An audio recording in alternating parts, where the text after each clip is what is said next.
அனைவருக்கும் வணக்கம். நாம் இந்த வீடியோவில் அரசியலமைப்பில் முக்கியமான ஆர்டிக்கிள் பற்றி தான் பார்க்க போகிறோம். ஃபஸ்ட்டு ஆர்டிக்கிள் 112 என்ன சொல்லுது அப்படின்னா, நிதிநிலை அறிக்கை பற்றி சொல்லுது. நிதிநிலை அறிக்கைன்னா பட்ஜெட் பற்றி கூறக்கூடியதான் இந்த ஆர்டிக்கிள் 112. அடுத்தது ஆர்டிக்கிள் 117 என்ன சொல்லுது அப்படின்னா, நிதி மசோதாவை பற்றி கூறக்கூடியதான் இந்த ஆர்டிக்கிள் 117.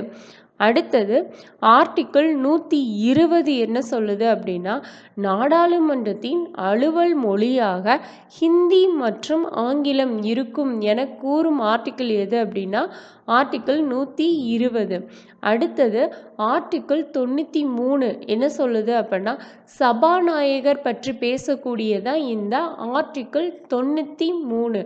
அடுத்தது ஆர்டிக்கிள் 368 என்ன சொல்லுது அப்படின்னா, சட்ட திருத்தம் பற்றி சொல்லுது.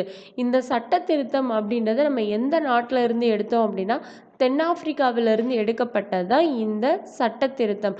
சட்ட திருத்தத்திற்கான ஆர்டிக்கிள் 368.